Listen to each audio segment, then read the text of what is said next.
ವಿದ್ಯಾಕಾಶಿ ಅಂತ ಹೆಸರಾಗಿರುವ ನಮ್ಮ ಧಾರವಾಡದಾಗ ಇವತ್ತು ವಿದ್ಯೆಯ ಬಗ್ಗೆ ವಿದ್ಯಾರ್ಥಿಗಳು ಬೇರೆ ಊರಿಂದ ಬಂದು ಹೋರಾಡುತ್ತಿರುವ ದೃಶ್ಯ ಈ ನಿಮ್ಮ ಕಣ್ಮುಂದೆ. ಹಾಗಾದರೆ ಈ ಒಂದು ನಮ್ಮ ಸರ್ಕಾರ, ಎಕ್ಸ್ಪೆಷಲಿ ಕಾಂಗ್ರೆಸ್ ಸರ್ಕಾರ, ಬರೀ ಆಶ್ವಾಸನೆ ಕೊಟ್ಟು ಬರೀ ಆಸೆಗಳನ್ನ ಹುಟ್ಟಿಸಿ ಬರೀ ಕನಸುಗಳನ್ನು ಬಲಿ ತೊಗೊಳತೈತಿ. ಯಾಕಪ್ಪ ಹೇಳಕತ್ತೇನಂತಂದ್ರೆ, ಎಷ್ಟೋ ಡಿಸ್ಟಿಕ್ಕಿಂದ ಬೇರೆ ಬೇರೆ ಜಿಲ್ಲೆಯಿಂದ ಧಾರವಾಡಕ್ಕೆ ಬಂದು ಓದೋ ಮಂದಿ ಅದಾರ. ಎಷ್ಟೊಂದು ಕೋಚಿಂಗ್ ಕೊಟ್ಟು, ಎಷ್ಟೊಂದು ರೊಕ್ಕ ಕೊಟ್ಟು ಕೋಚಿಂಗ್ ತೊಗೊಳ್ಳೋ ಮಂದಿ ಇದ್ದಾರೆ. ಸೊ ಅಂಥವ್ರು ಎಷ್ಟೆಲ್ಲ ಕನಸು ಕಟ್ತಾರೆ, ಇವತ್ತು ನೋಟಿಫಿಕೇಷನ್ ಆಗ್ತೈತಿ, ನಾಳೆ ನೋಟಿಫಿಕೇಷನ್ ಆಕೈತೆ ಅಂಥೇಳಿ. ಆದರೆ ಈ ಒಂದು ಸರ್ಕಾರ ಆ ಒಂದು ಕನಸಿಗೆ ಬೆಲೆನೂ ಕೊಡಾಕತ್ತಿಲ್ಲ, ಯಾವ ನೋಟಿಫಿಕೇಷನ್ನು ಬಿಡಾಕತ್ತಿಲ್ಲ.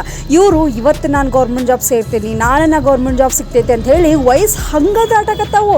ಆದ್ರೆ ವಯಸ್ಸಿನ ಲಿಮಿಟ್ ಮಾತ್ರ ಗೌರ್ಮೆಂಟಿಗೆ ಬೇಕು. ಆದ್ರೆ ಅವರು ಯಾವ ಏಜಲ್ಲಿ ತೊಗೋಬೇಕು ಅನ್ನೋ ಜಾಬ್ ಇರ್ತದಲ್ಲ, ಅವ್ರಿಗೆ ಅದು ಲೆಕ್ಕನೇ ಇಲ್ಲ. ಅವ್ರಿಗೆ ಯಾವಾಗ ಸಫಿಷಿಯೆಂಟ್ ಆಗುತ್ತಲ್ಲ, ಅವ್ರಿಗೆ ಯಾವಾಗ ಸರಿ ಹೋಗುತ್ತಲ್ಲ, ಅವಾಗ ಮಾತ್ರ ಇವ್ರ ಜಾಬನ್ನು ರಿಕ್ವೈರ್ಮೆಂಟ್ ಮಾಡ್ತಾರೆ. ಎಷ್ಟು ಮಟ್ಟಿಗೆ ಸರಿ ಇದು ಅಂಥೇಳಿ ಎಷ್ಟೊಂದು ಜನ ಇವತ್ತು, ಅಂದರೆ ಈ ಒಂದು 24/2/2026 ಫೆಬ್ರವರಿ ಒಳಗೆ ಇವತ್ತು ಹೋರಾಟ ಮಾಡ್ಯಾರ. ಅದು ಧಾರವಾಡದೊಳಗೆ ಬಹಳ ಉಗ್ರ ರೀತಿಯಲ್ಲಿ ಹೋರಾಟ ನಡೆದೈತಿ.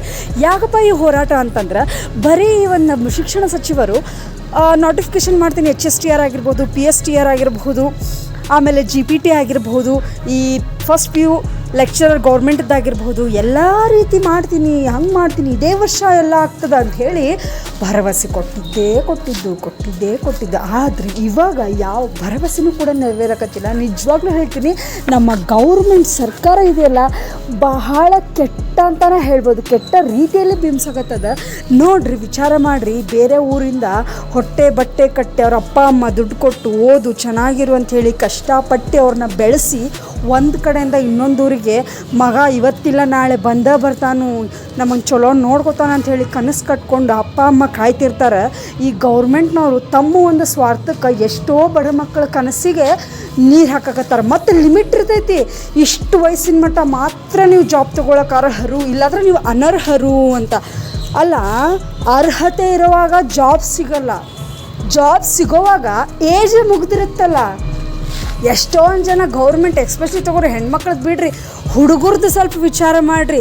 ಗೌರ್ಮೆಂಟ್ ಜಾಬ್ ಅಂತ ಎಷ್ಟೋ ಮಂದಿಗೆ ಹೆಣ್ಣು ಸಿಗಂಗಿಲ್ಲ, ಇನ್ನೂ ಮಟನೂ ಅನಾಥನ ಅದಾವು.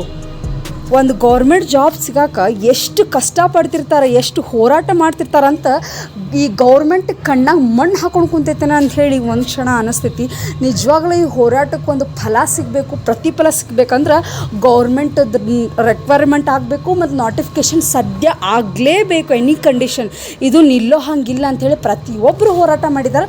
ಈ ಒಂದು ಹೋರಾಟಕ್ಕೆ ಎಲ್ಲರಿಗೂ ಜಯ ಸಿಗಲಿ ಅಂತ ಹೇಳಿ ಆಶೀರ್ವಾದ ಮಾಡೋಣ ಎಲ್ಲರೂ. ಸೊ ಈ ಒಂದು ಹೋರಾಟಕ್ಕೆ ಎಲ್ಲರೂ ಸಪೋರ್ಟ್ ಮಾಡಿರಿ. ಗೌರ್ಮೆಂಟ್ ಆದಷ್ಟು ಬೇಗ ಕಣ್ಣು ತೆಗೆದು ನೋಡಲಿ. ಬರೀ ಸ್ವಾರ್ಥ ತುಂಬಿರೋ ಈ ಗೌರ್ಮೆಂಟು ಜನಕ್ಕಾಗಲೂ ಹೋರಾಡಲಿ. ಸುಮ್ಮನೆ 5 ವರ್ಷ ತಂದು ನಾವು ಅಲ್ಲಿ ಹೋಗಿ ಕುರ್ಚಿಯೊಳಗೆ ಕುಂದಿಸಿಲ್ಲ, ನಮಗೆ ಹೆಲ್ಪ್ ಮಾಡಲಿ ಅಂತೇಳಿ ಕುಂದಿಸ್ತೇವೆ. ಆದರೆ ಅವರು ತಮ್ಮ ಹೊಟ್ಟೆ ತುಂಬಿಸ್ಕೊಳಕತ್ತಾರ, ಬಡವ್ರ ಮಕ್ಕಳನ್ನ ಕಾಲಿಂದ ಓದ್ಯಾಕತ್ತಾರ. ನೋಡಿರಿ ಗೌರ್ಮೆಂಟ್ ಇಂಥದ್ದೈತಿ, ಏನು ಮಾಡ್ತೀರಿ ಅಂತ.